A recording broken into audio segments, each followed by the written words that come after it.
Os proprietários das casas com valor superior a 1 milhão de euros poderão ter de pagar um imposto adicional de 0,8% já este ano. Em 2013, esse imposto poderá ser de 1%. O Governo já enviou ao Parlamento a proposta de lei da tributação das casas de luxo, uma proposta de lei aprovada na última reunião do Conselho de Ministros. As taxas aplicam-se apenas aos imóveis destinados à habitação. O diploma prevê ainda um agravamento da tributação dos rendimentos de capitais e das mais-valias imobiliárias, cujo imposto passa de 25% para 26,5% em sede de IRS. Para nos dar conta das preocupações no setor imobiliário, temos neste jornal o Presidente da Associação dos Profissionais e Empresas de Mediação Imobiliária, Luís Lima. Muito boa tarde, obrigada pela sua presença. Este agravamento do imposto dos imóveis de luxo dificultará efetivamente as vendas neste nicho de mercado, ou isto é, enfim, irrisório, porque quem tem dinheiro para comprar uma casa de 1 milhão de euros, se calhar não é por haver um agravamento de 0,8% ou de 1% que deixa de comprar a casa? Dificulta porque vai dar uma mensagem, acima de tudo o Governo. Isto é uma medida que é, para mim, meramente simbólica. Isto vai atingir num universo de cerca de 20 ou 30 mil imóveis, num universo de 5 milhões e 800 mil prédios urbanos. Mas estamos a falar de 20 mil imóveis de luxo 20 ou 30 no mil valor imóveis, de 1 milhão de euros. Porque tem que ser pelo valor patrimonial desses imóveis e referente ao valor patrimonial em 2011. E o Governo, acima de tudo, quis passar uma mensagem que os mais poderosos iriam ser taxados. Mas a receita que vai advir deste imposto vai ser diminuta. Mas há uma outra mensagem que o Governo está a passar em contradição de algumas medidas que tem tomado e que são boas. Eu, quando recebi esta comunicação deste novo imposto, eu estava numa feira em Paris a promover o imobiliário português.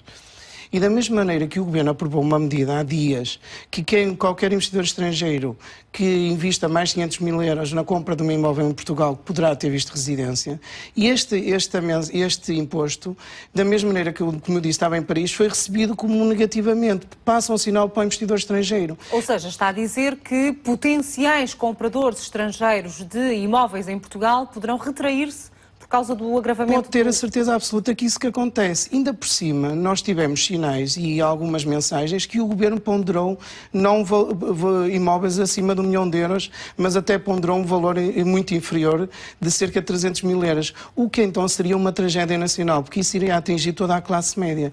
Temos que ver que em Portugal está a decorrer uma avaliação de todo o património imobiliário, em que o aumento do IMI vai ser extraordinário. Passando estes 3, 4 anos das cláusulas de salvaguarda, a receita do IMI, segundo os estudos da APMIP, a receita do IMI vai aumentar cerca de 1.000 milhões de euros. Luís Lima, mas então que medidas do Governo é que poderiam ajudar a inverter todo esse cenário que está a descrever, atendendo a que vocês dizem que desde que o Primeiro-Ministro anunciou a 7 de setembro o novo pacote de austeridade com as alterações à taxa social única incluídos, a venda de casas em Portugal diminuiu cerca de 50%. Sim. Desde 7 de setembro.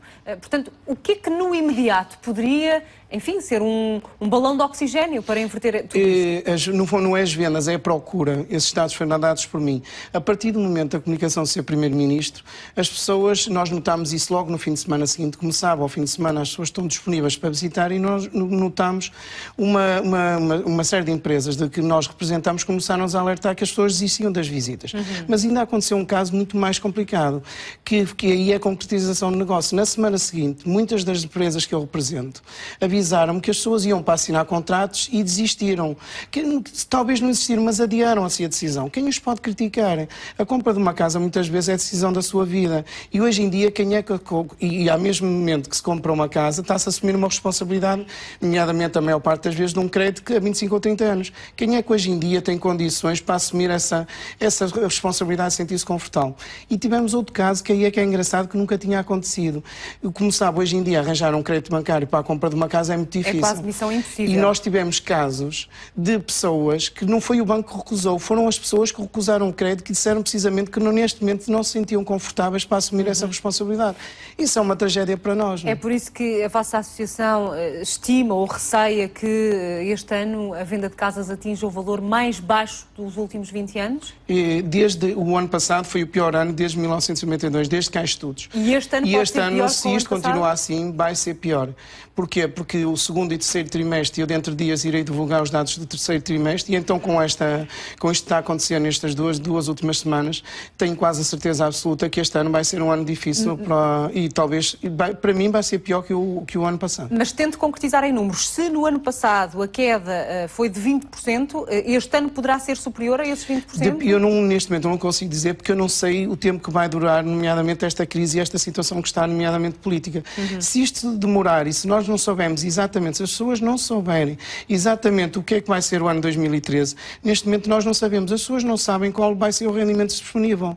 Nós hoje em dia, como eu disse há um bocado, eu não sei se para o ano o Governo está a dar sinais, que eu não sei se para o ano vai criar outro novo imposto e continuar a tributar o património imobiliário. O Governo esquece que 74% dos portugueses são detentores de casa própria, mas de 50% a 60% dessas pessoas não são ricas, são pessoas que têm dificuldade em assumir os seus compromissos. Luís Lima, apesar de todas essas condicionantes de que nos fala, terei lido que o mercado imobiliário deu alguns sinais de recuperação no primeiro trimestre deste ano. Porquê que isso aconteceu e porquê que essa tendência não se manteve?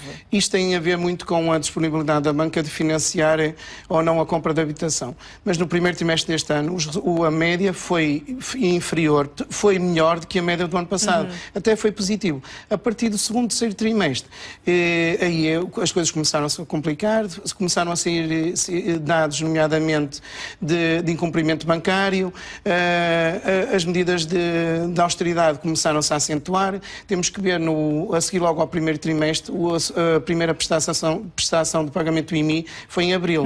Como este mês, o mês de setembro, para mim vai ser um mês eu chamo-lhe setembro negro, porque eu estou convencido, e nós temos tido alguns sinais disso, que muitas pessoas não vão conseguir pagar a segunda prestação do IMI. As pessoas não têm hipótese. Se tiver números, ajude a concretizar que números são esses, até para termos uma noção da dimensão do problema. Desde o início do ano, quantas casas é que já foram vendidas em Portugal, atendendo às disponíveis que estão para venda no mercado? E se nós mantivéssemos a venda das 140 e tal mil prédios que se venderam no ano passado, para nós já seria uma tragédia, porque é o valor mais baixo desde 1992. Mas este ano, eu estou convencido que nós não vamos vender mais que 120 mil casas. Portanto, parece que são menos 20 mil ou 24 mil, mas não é, porque no ano anterior já tinha sido um valor superior. Portanto, se nós todos os anos, qualquer dia, não há hipótese de escoar o produto que nós temos. O grande problema que nós temos é que nós não fizemos a conversão da venda de compra de habitação das pessoas a habitar em casa própria para o arrendamento. Se nós tivéssemos feito isso, e eu, como Presidente da APMI, desde há 4 anos que defendo isso, e criticado até pelos meus próprios associados, porque eles tiram muito mais de rentabilidade da compra e venda, mas o problema não é a rentabilidade que se tirava, isso sempre os alertou. Era uma questão de sobrevivência. Se nós tivéssemos feito a passagem gradual da compra e venda para o arrendamento, hoje em dia eu manteria o mesmo nível de vendas, substituindo o cliente final por investidores que o colocaria no mercado de arrendamento.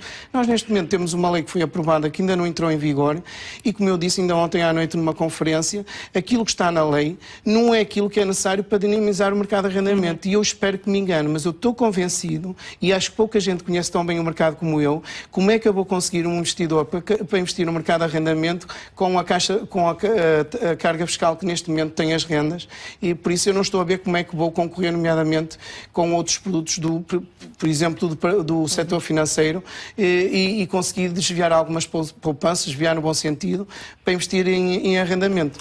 Ficam estes alertas da Associação dos Profissionais e Empresas de Mediação Imobiliária. Luís Lima, muito obrigada por ter estado connosco. Bom fim de semana.